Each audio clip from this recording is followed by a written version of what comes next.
everybody. This is Vincent Zung, the Wandering Warrior. And today we're here with an interesting sword, a saber. This one's the Windlass reproduction of the 1796 British Light Cavalry Sabre. Now at that time, they were trying to improve their saber design, I suppose, and they settled upon a design that's very much inspired by Polish, Hungarian, and Turkish sabers. So they were a long ways away from the Mongol steppe, and we are now on the western edge of Europe, and yet they're adopting the saber. Western Europe was a late adopter of the Eurasian, steppe saber, the sword of the steppes. And as you can see, you can kind of see some of that Polish, Hungarian, Turkish DNA in this blade. It's not quite a Killik, but it's it's got some of the similarities. The scabbard is quite interesting. From what I've read, from what I've heard, it seems like they started making these ultra durable scabbards because, well, the British soldiery were just not great swordsmen in terms of really living by the sword and taking care of their swords and scabbards, and perhaps there wasn't enough of an industry to keep replacing these. Or as a cost-saving and ruggedization effort. Anyways, they ended up using these types of scabbards, which honestly quite good in terms of durability. Pretty heavy though, pretty heavy. Which is fine as long as you're on horseback, which you're meant to be with this guy. The sword itself is quite interesting. You see this fullering all along, right, for making it lighter as well as more durable. We've got something of a double edge at the tip. It's quite interesting. Got a wide and thin cutting tip here, so you have center percussion right around here. This thing's going to sail right through targets, and it's got quite a bit of flex, right?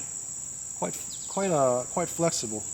So there's differences between Eastern and Western metallurgical technique and technology. In Europe, they really leaned into the differential tempering to allow these basically sharpened springs to survive the battle. Made in India by Windlass, supposedly something of a one-to-one reproduction. You can see this very interesting characteristic grip and hilt design. Sits right in the hand, if you see that. It doesn't feel quite as good doing this. It feels better this way. I'm no expert on British swords, but this feels right. All right. Now you can look at my hand from the front with the sword in front. You can see where it protects, but also doesn't protect.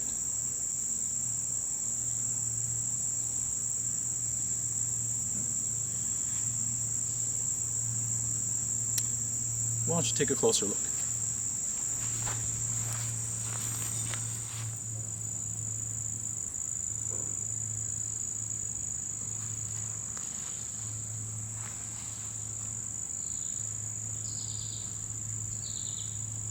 Use your body.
So one of the things I find really interesting about these blades, it's not just the visuals, right? It looks like an amazing curved cutter, you know, riding through your enemies, light cavalry, scouting, skirmishing, routing enemies at times.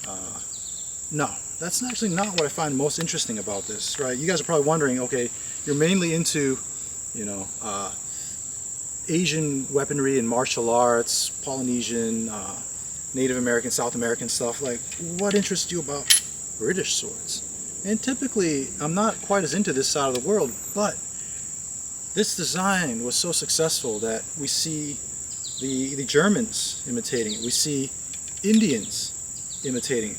We actually see a whole branch of local blades, swords or machetes in the Dominican Republic using British blades.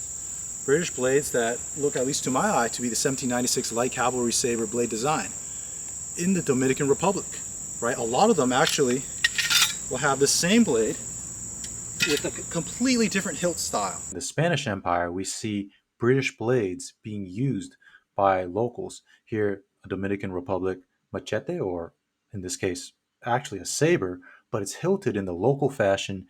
Sometimes it's got its tip clipped off. Maybe that has to do with local laws and ordinances. I'm not sure. But it's technically a machete by law, but it is essentially the 1796 with a different hilt. And we also see this same phenomenon in Morocco with a very similar design. This is something I definitely want to research further in my free time at a later date. So there was a burgeoning trade between Great Britain and many parts of the world when it came to these blades, and obviously some other cultures like the Germans straight tried to copy it, right? Because it was just so effective. Now, I'm not an expert in this weapon. I'm not an expert in European swordsmanship, but I'm going to cut with this guy. You guys are going to have to forgive me if I'm not too good at this thing just yet. I just got it recently and not good at it yet. But you know what? How are you going to get better except by playing with it, right? So I'm going to try a few test cuts. We'll see how it goes. And then we're going to do an interesting comparison afterwards.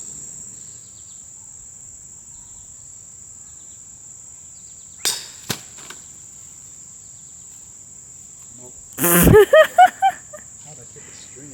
Oh, I hit the cap. What the fuck? Damn. I suck at this. Practice. Nice.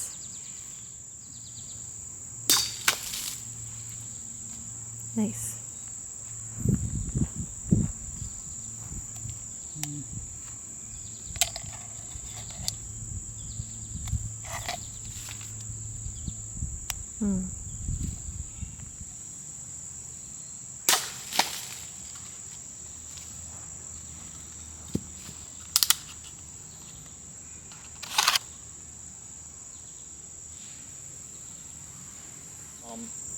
Yeah, the blade's better than I am, at least at using the blade. But now we're going to do an interesting comparison between this guy and an ancient ancestor. Boom. So this is from 1796, or at least it's a reproduction of a saber from 1796. And this guy is something far older, right? In the 1200s and early 1300s, this was one of the dominant sword designs in East Asia. Both sabers, very different. So you've seen this guy before, and as you recall, this is kind of more of a balanced cut and thrust weapon. You could use it off horseback, you could use it as an infantryman, but it's quite different. Let's take a look. So even back then, you started seeing this sort of metallic reinforcement on the scabbard, right? Right. Later on in Britain, they started making the whole thing out of metal. We have the early beginnings of a more developed guard. We have a cross guard with a little more of these sort of protective lobes here, right? Definitely seeing a greater development of that in the Western weapon here. The suspension system, right? Now this might have come from the Tang Dynasty or Sassanid Persia. I'm not quite sure, but this comes from quite long ago, and it's been a successful suspension system ever since. These blades, on the other hand, very different. We've got far more curvature here in the 1796 British Light Cavalry Sabre, and the Mongol Saber, which would have been used by Turco-Mongol warriors, as well as early Ming Dynasty soldiery, many of which were Mongol. They were using these type of sabers. You see, this is almost like a double-edged sword. This is almost like a jian, but a little curved for added cutting capability, and something of the beginnings of like a yelman, which we know from Turkic weapons. Double-edged point, the tunko, right? This doesn't have that anymore, but you can kind of see the family resemblance. They may be 500 years apart, 600 years apart, but a saber is still a saber.